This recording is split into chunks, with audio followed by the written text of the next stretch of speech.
జంపన్న గారు, సో ఇవాళ జరిగింది ఏదైతే ఉందో, ఇవాళ ఈయన లొంగిపోయిన తర్వాత, మల్లోజుల లొంగిపోయిన తర్వాత ఇంకా దాదాపు యాక్టివ్ అంటే సెంట్రల్ కమిటీ మెంబర్స్ ఇంకెంతమంది ఉద్యమంలో ఉన్నారు, ఇంకెంతమంది లొంగిపోవచ్చు?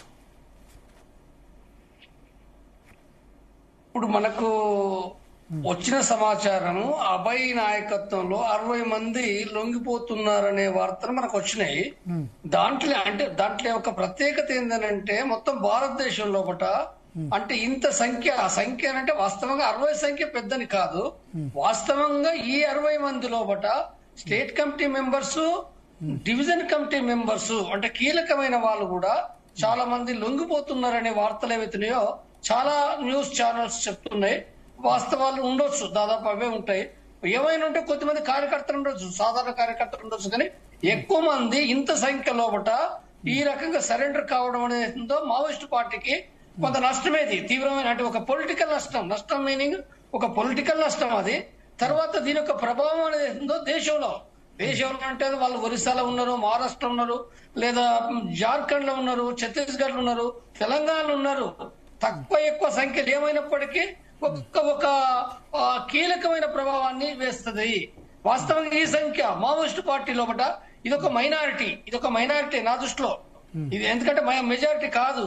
అంటే కేంద్ర కమిటీ మెంబర్స్ కూడా ఇంకా కొంత చాలా మంది ఉన్నారు కాబట్టి, రాష్ట్ర కమిటీ మెంబర్స్ ఉన్నారు కాబట్టి, ఈ మొత్తం దృష్టిలో పెట్టుకున్నప్పుడు ఈ మైనారిటీ అయినప్పటికీ ఈ మైనారిటీ అనేది ఉందో ఆ పార్టీ పైన అంటే ఒక ప్రభావం వేసి అంటే వాళ్ళను కూడా మిగిలిన వాళ్ళను కూడా అంటే ఈ రకంగా అంటే ఇప్పుడు సమస్య ఎక్కడుంది అంటే చాలా కాలం 1.5 year నుంచి కూడా నష్టాలు పోతుంది మావోయిస్ట్ పార్టీ.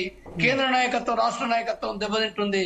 కాబట్టి ఈ పరిస్థితి లోపల మిగిలిన వాళ్ళు కూడా ఏంటంటే సరెండర్ కావడానికి అంటే రాజకీయ చర్చలు అవి బంద్ అయిపోయినాయి. కాబట్టి ఈ నేపథ్యంలో మరికొంతమంది కూడా సరెండర్ కావడానికి కూడా ఏంటంటే అవకాశాలు అంటే పెరుగుతున్నాయి. కాబట్టి ఇక్కడ సమస్య ఏంటంటే అంటే వీళ్ళు ఇప్పుడు వచ్చిన సరెండర్ అయ్యే వాళ్ళు ఎవరైతే ఉన్నారో, ముఖ్యంగా అభయ్కి సంబంధించి వచ్చినప్పుడు అభయ్ సాయుధ పోరాట విరమణ ప్రకటనకు సంబంధించింది దాదాపు అంటే 1 నెల రోజుల నుంచి 3-4 లేఖలు రాసి దాంట్లో స్పష్టమైన తన వైఖరి ఏదైతే ఉందో సాయుధ పోరాట పరిస్థితులు లేనప్పుడు అంటే ఇప్పుడు ఏదైతుందో దానికి సంబంధించిన ఆయుధాలు వదిలేసి అంటే తిరిగి బయటకు వచ్చి చట్టబద్ధ పద్ధతిలో కూడా ప్రజలను ఆర్గనైజ్ చేయాలి, ప్రజల కోసం పనిచేయాలి అనేది ఉందో అంటే దాంట్లో తను గ్రహించిన విషయం విస్తారంగా రాయడం జరిగింది అది. కాబట్టి ఇక్కడ అంటే తను కూడా ప్రజల కోసమే అని మాట్లాడుతుండ్రు. అయితే ఇప్పుడు సాయుధ పోరాటం సంబంధించిన వాళ్ళు కూడా ఎవరైతే అన్నారో కొంత దూషణలు ఎక్కువ ఉన్నప్పటికీ అంటే సాయుధ పోరాట విరమణ అన్న వాళ్ళను కొంత దూషించడం జరుగుతుంది.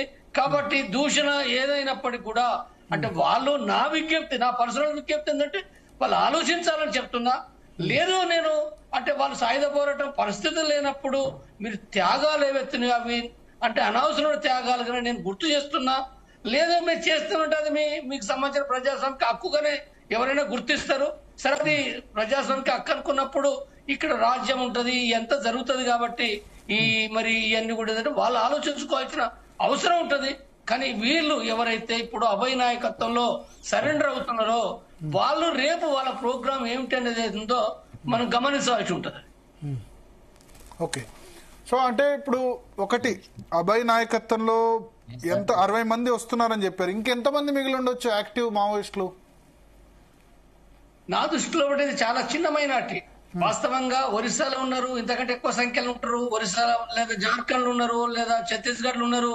వాస్తవంగా ఛత్తీస్గఢ్ లోపల కూడా ఇప్పుడు ఏదైతే మాడ్, ఉత్తర బస్తర్, గడ్చిరోలి కమిటీలు ఎవరైతే ఉన్నారో అంటే అభయ్ సాయుధ పోరాట విరమణను సపోర్ట్ చేసిన ఈ కమిటీ లోపల కూడా మొత్తంగా ఆ డివిజన్ లో ఉన్న సంఖ్య కూడా రాలేదు. ఆ డివిజన్ లో ఉన్న సంఖ్య ఏదైతే ఉందో ఇంతకంటే ఎక్కువ ఉంటది, చాలా ఎక్కువ ఉంటది. నాకు కరెక్ట్ గా తెలియదు కానీ ఎక్కువ ఉంటది.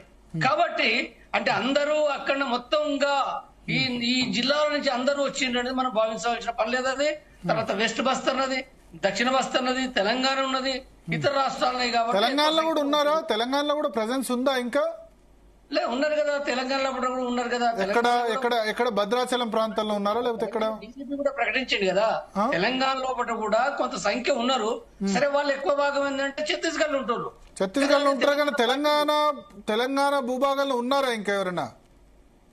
తెలంగాణ భూభాగంలో ఉండడం అనేది తక్కువ.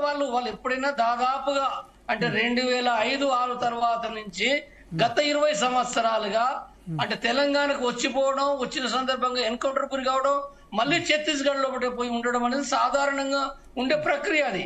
కాబట్టి ఇక్కడ తెలంగాణలో ఉన్నారని మనం ఏం భావించలేం మనం. అయితే వాళ్ళు కార్యకలాపాలు నిర్వహిస్తారు తెలంగాణ కొంతవరకు.